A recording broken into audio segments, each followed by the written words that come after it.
Hello, welcome to my channel. I'm Wistaeia and I hope you're well. If it is your first time here, welcome. And if you are a returning viewer, thank you for being here. Welcome back.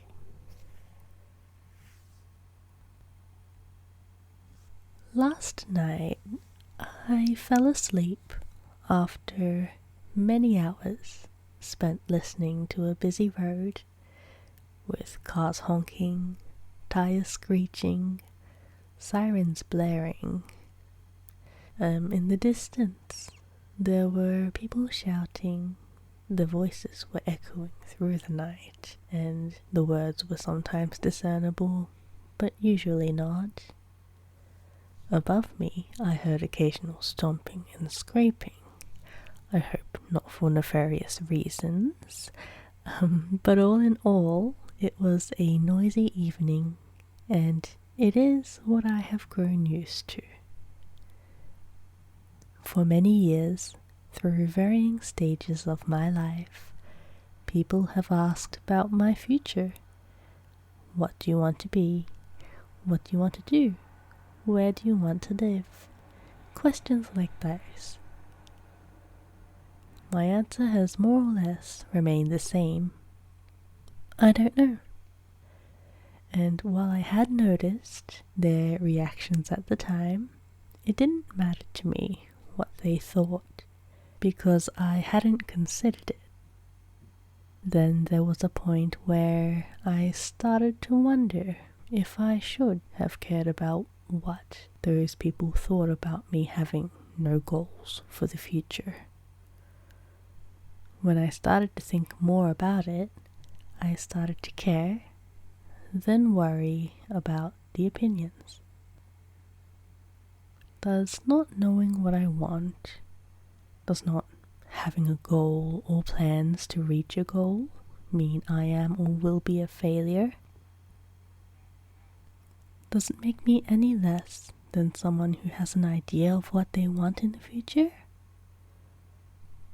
I spent a long time not having a solid opinion or answer to those questions. I think not having goals doesn't mean I am or will be a failure, and it certainly doesn't make me less than another person. However, that is my personal view and definition of a failure. It absolutely will not align with every other person's definition. Everyone is living their own separate lives. No two people or lives are the same.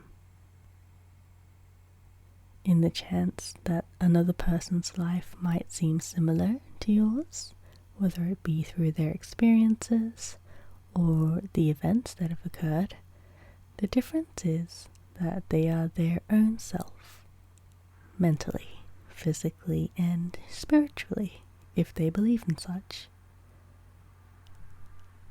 They have their own brain, their own thoughts, their own heart, their own feelings, and their own beliefs. They will or will not have their own goals or plans too. I personally believe it would be a disservice to yourself to compare your individuality to another person's for reasons other than inspiration, admiration, or betterment. It doesn't mean I will argue this idea to any and everybody. Comparing oneself to another will happen, whether it be intentionally or unintentionally. It's okay to compare yourself. I do it as well. And I also understand that some things I have said or will say might sound ignorant, and I understand that time is not a guarantee for everyone.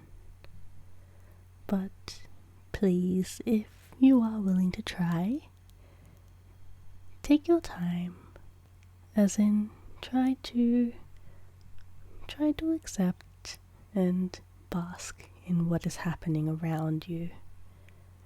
If you are anything like me and find it difficult to relax in noise-filled, busy places, try not to focus on those particular things. When you focus on them, they unconsciously become a precedence. They can become unwanted priorities. Take your time to just be. There is nothing wrong with being in the moment. Try to see the beauty in other things. Maybe the feeling of the wind brushing over your skin, or the scent of food from a nearby restaurant, possibly even the scent of someone's perfume as they walk on by.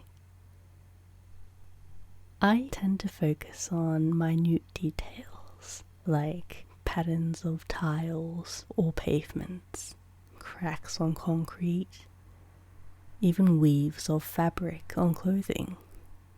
I have had a few awkward moments where I've met someone's eye after spending a moment too long studying details of maybe their hair. I remember that has happened a few times.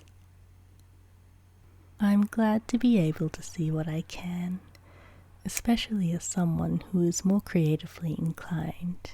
I'm more creative than I am book smart. Of all the time I have spent considering possible careers, choices and outcomes, I still don't know what I want to do with my life. I'm not sure I ever will. Currently I just get by day to day, and if that's what it is, then that's what it is really. I remember reading about short-term and long-term goals a while back. Short-term goals being something that can be achieved in the near future, which can mean today, this week, this month, or even this year. And long-term goals are things that can take a little bit or much longer to achieve. Something like learning an instrument. Do you have any short-term or long-term goals? Feel free to share them in the comments section below if you do. If you don't have any short-term or long-term goals, I'm in the same boat, and it's absolutely fine. It's okay. Like always, we've reached that time in the video again where I'd like to thank you for listening and taking the time to be here. I really appreciate it. I also understand that I did disappear for about a week or two. Reason for that is because I became very ill and I completely lost my voice to the point where I could barely even whisper. So thank you for your patience. Take care, and I hope you will visit again. Until next time.